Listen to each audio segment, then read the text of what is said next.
Hello friends, F ഗുരു മലയാളത്തിന്റെ പുതിയ ഒരു വീഡിയോയിലേക്ക് എല്ലാവർക്കും സ്വാഗതം. വിപണി ചക്രങ്ങളെ അഥവാ മാർക്കറ്റ് സൈക്കിൾ മെരുക്കാൻ ജെറമി ഗ്രാന്തത്തിന്റെ 5 നിക്ഷേപ മന്ത്രങ്ങൾ. നമസ്കാരം സുഹൃത്തുക്കളെ, ഇന്ന് നമ്മൾ സംസാരിക്കാൻ പോകുന്നത് ഓഹരി വിപണിയിലെ ഏറ്റവും വലിയ വെല്ലുവിളികളിൽ ഒന്നിനെ കുറിച്ചാണ്. വിപണി ചക്രങ്ങൾ അഥവാ മാർക്കറ്റ് സൈക്കിൾസ്. നമ്മുടെ ഇന്നത്തെ ഈ എക്സ്ട്രീം വോളറ്റിലിറ്റി അല്ലെങ്കിൽ കയറ്റിറക്കങ്ങൾക്കിടയിൽ എങ്ങനെ നമ്മുടെ നിക്ഷേപം സുരക്ഷിതമാക്കാം, ലാഭം നേടാം എന്നതിനെക്കുറിച്ച് ജെറമി ഗ്രാന്തം എന്ന നിക്ഷേപ ഇതിഹാസം നൽകിയ 5 അമൂല്യ പാഠങ്ങളാണ് നമ്മൾ ഇന്ന് ചർച്ച ചെയ്യുന്നത്. ജെറമി ഗ്രാന്തം ഒരു ജീനിയസ് ആയ ബ്രിട്ടീഷ് നിക്ഷേപകനാണ്. മാർക്കറ്റിനെ കുറിച്ച് ആഴത്തിലുള്ള പഠനം നടത്തിയ, വിപണിയിലെ കുമിളകൾ അഥവാ മാർക്കറ്റ് ബബിൾസ് പ്രവചിക്കുന്നതിൽ വിദഗ്ധനായ ഒരാൾ. അദ്ദേഹം ഒരു സാധാരണ നിക്ഷേപകനെ പോലെ കാര്യങ്ങൾ ലളിതമായി അവതരിപ്പിക്കുന്നു. ഓഹരി വിപണിയിലെ ഓരോ ചലനവും ഓരോ മാറ്റവും അദ്ദേഹത്തിന് ഒരു പുസ്തകം പോലെയാണ്. അദ്ദേഹത്തിന്റെ വാക്കുകൾ ഓരോ നിക്ഷേപകനും ഒരു വഴികാട്ടിയാണ്. അപ്പൊ നമുക്ക് തുടങ്ങാം അല്ലെ. ഒന്നാമതായി, ചരിത്രത്തെ വിശ്വസിക്കുക അഥവാ ട്രസ്റ്റ് ഹിസ്റ്ററി. ചരിത്രം ഒരുപാട് കാര്യങ്ങൾ നമ്മളെ പഠിപ്പിക്കുന്നു. വിപണികൾ ചാക്രികമാണ്, അതായത് സൈക്ലിക്കൽ എന്നുള്ളതാണ് അതിൽ പ്രധാനം. കടൽ പോലെയാണ് വിപണി. തിരമാലകൾ ഉയരും താഴും. ഇത് ഒരു പ്രകൃതി നിയമം പോലെയാണ്. കഴിഞ്ഞുപോയ കാലത്തെക്കുറിച്ച് ഓർത്ത് വിഷമിച്ചിട്ട് കാര്യമില്ല. ഇപ്പോൾ നിങ്ങൾ അനുഭവിക്കുന്ന ബുദ്ധിമുട്ടുകൾ നാളെ മാറും. പക്ഷേ ഒരു കാര്യം ഓർക്കണം, ചരിത്രം എപ്പോഴും ആവർത്തിക്കും. അതുകൊണ്ട് മുൻകാലങ്ങളിൽ സംഭവിച്ച കാര്യങ്ങൾ പഠിച്ച് അതിൽ നിന്ന് പാഠങ്ങൾ ഉൾക്കൊണ്ട് മുന്നോട്ടു പോകുക.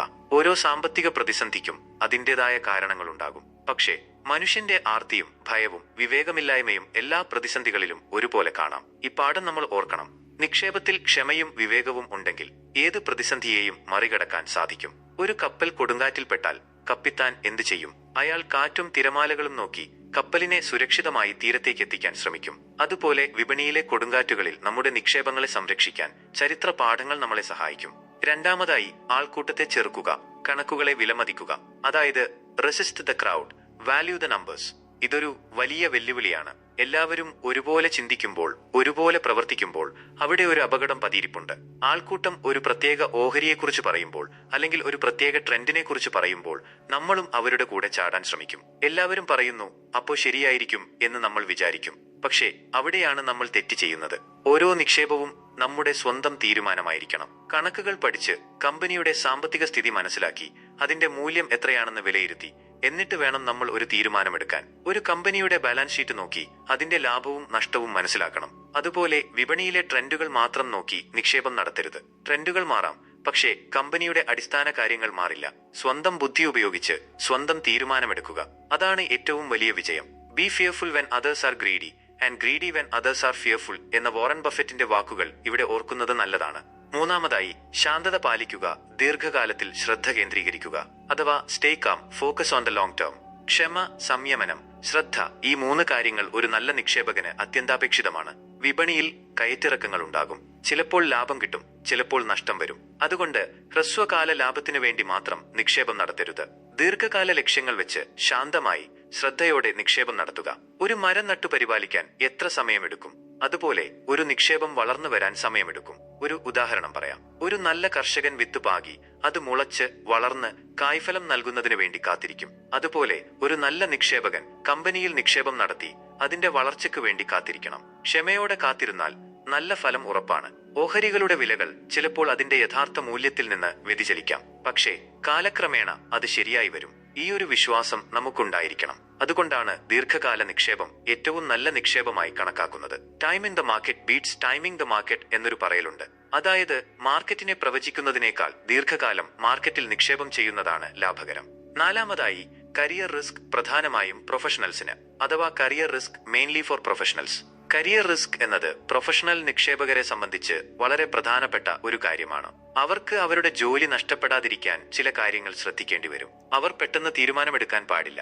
അതുപോലെ റിസ്ക് എടുക്കാനും മടിക്കണം. ഫണ്ട് മാനേജർമാർ, അസിസ്റ്റന്റ് മാനേജ്മെന്റ് പ്രൊഫഷണൽസ് എന്നിവരെ പോലെ ഉള്ളവരെ കുറിച്ചാണ് പറഞ്ഞത്. പക്ഷേ വ്യക്തിഗത നിക്ഷേപകർക്ക് അത്രയധികം കരിയർ റിസ്ക് ഉണ്ടാകില്ല. അതുകൊണ്ട് അവർക്ക് കൂടുതൽ സ്വാതന്ത്ര്യത്തോടെ തീരുമാനമെടുക്കാൻ സാധിക്കും. എന്നാൽ ഈ സ്വാതന്ത്ര്യം ശരിയായ രീതിയിൽ ഉപയോഗിക്കണം.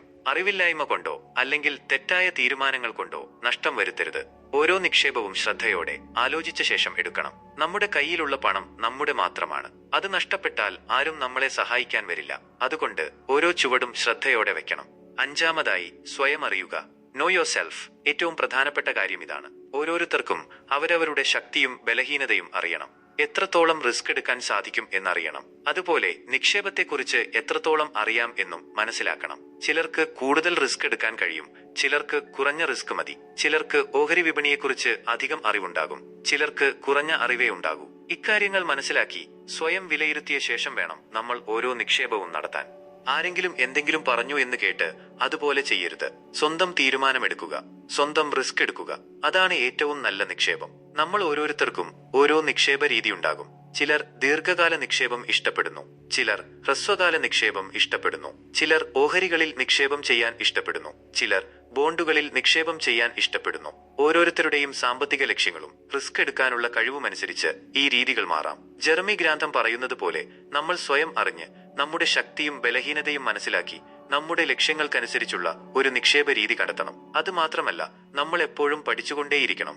ഓഹരി വിപണിയെക്കുറിച്ചും കമ്പനികളെക്കുറിച്ചും സാമ്പത്തിക വിഷയങ്ങളെക്കുറിച്ചും പുതിയ കാര്യങ്ങൾ പഠിച്ചുകൊണ്ടേയിരിക്കണം. ഒരു പുസ്തകം വായിക്കുമ്പോൾ നമ്മൾ അറിവ് നേടുന്നു, ഒരു സിനിമ കാണുമ്പോൾ നമ്മൾ വിനോദിക്കുന്നു. അതുപോലെ ഓഹരി വിപണിയിൽ നിക്ഷേപം നടത്തുമ്പോൾ നമ്മൾ പണം സമ്പാദിക്കുന്നു, പക്ഷേ അതോടൊപ്പം ഒരുപാട് കാര്യങ്ങൾ പഠിക്കുകയും ചെയ്യുന്നു. ഈ പഠനം നമ്മളെ ഒരു നല്ല നിക്ഷേപകനാകാൻ സഹായിക്കും. അവസാനമായി ഒരു കാര്യം കൂടി, നമ്മൾ എപ്പോഴും ഒരു പ്ലാൻ വെക്കണം. നമ്മുടെ നിക്ഷേപ ലക്ഷ്യങ്ങൾ, എത്ര കാലം നിക്ഷേപം ചെയ്യണം, എത്ര തുക നിക്ഷേപം ചെയ്യണം എന്നീ കാര്യങ്ങളെല്ലാം ഒരു പ്ലാനിൽ ഉണ്ടായിരിക്കണം. ഈ പ്ലാൻ നമ്മളെ ഒരു ചിട്ടയായ രീതിയിൽ നിക്ഷേപം നടത്താൻ സഹായിക്കും. അപ്പൊ സുഹൃത്തുക്കളെ, ജെറമി ഗ്രന്ഥത്തിന്റെ ഈ 5 പാഠങ്ങൾ നിങ്ങൾക്ക് എല്ലാവർക്കും ഉപകാരപ്രദമായിരിക്കും എന്ന് വിശ്വസിക്കുന്നു.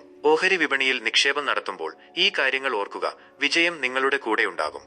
ഈ വീഡിയോ നിങ്ങൾക്ക് ഉപകാരപ്രദമായി തോന്നിയെങ്കിൽ ലൈക്ക് ചെയ്യുക, ഷെയർ ചെയ്യുക, ചാനൽ സബ്സ്ക്രൈബ് ചെയ്യുക. അടുത്ത വീഡിയോയിൽ കാണാം. നന്ദി.